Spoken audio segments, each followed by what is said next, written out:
Menurut Pak Michael, ya di dalam pengalaman Pak Michael konseling dan sebagainya, ada gak sih indikator atau tanda emosi manusia yang sehat? Hmm, ya, oke. Kalau buat saya, sebetulnya orang itu memang ada indikator manusia yang emosi sehat. Makanya ada mental health gitu ya. Ada Hmm. orang yang ada mental disorder gitu, gangguan-gangguan mental itu artinya memang ada standar emosi yang sehat. Dalam ibadah ya mereka sebetulnya mampu mengolah atau memproses elemen-elemen ibadah yang dihadirkan dengan baik gitu ya. Tapi artinya dia juga physically sehat, ya kan? Ada apa namanya tuh, peribahasa dalam tubuh yang sehat terdapat jiwa yang sehat gitu ya, Pak. Nah artinya, saya pernah ngelihat ya, Pak, orang tuh datang, lalu pada saat dia suruh berdiri dia tepuk tangan, berdiri, begitu dia duduk dengar firman dia tidur, Pak. Hmm. Nah pendeta tuh frustasi, dia berusaha, dia tegur, dia melucu, dia menyampaikan dengan sungguh-sungguh, orang itu tetap tidur ngantuk. Nah setelah diselidikin gitu ya, orang itu punya diabetes, Pak. Diabetes, dia gampang ngantuk. Nah saya lihat, oh physical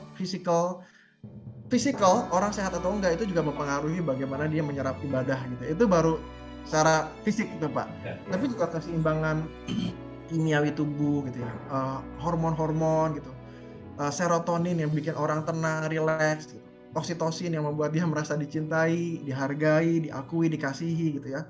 Atau orang datang dengan kortisol yang tinggi, hormon stres gitu ya. Lalu atau orang yang punya dopamin gitu ya, excitement-nya dan pengen lagi gitu, adrenalin, apa segala macam itu juga mempengaruhi ya. Artinya psychological itu juga mempengaruhi.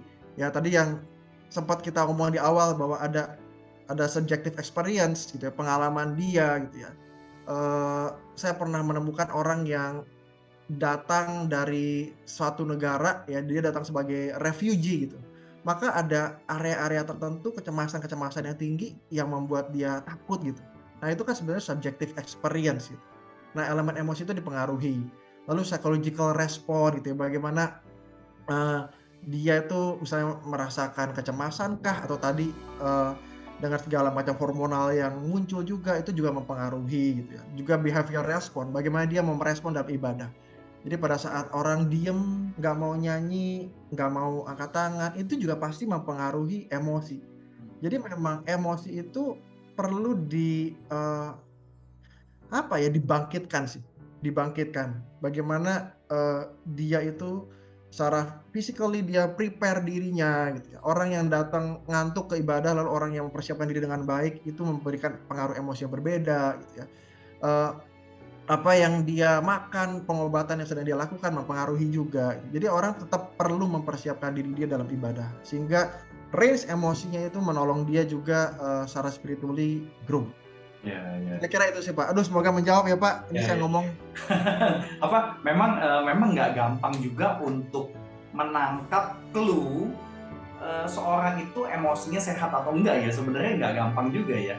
Jadi ya iya, paling Pak. tidak buat kita para apa ya pengkhotbah dan sebagainya, kalau ada orang yang ngantuk-ngantuk ya jangan sembarangan ngomelin lah ya. Iyalah, Pak, Jadi bener dia lah, kena Pak. diabetes.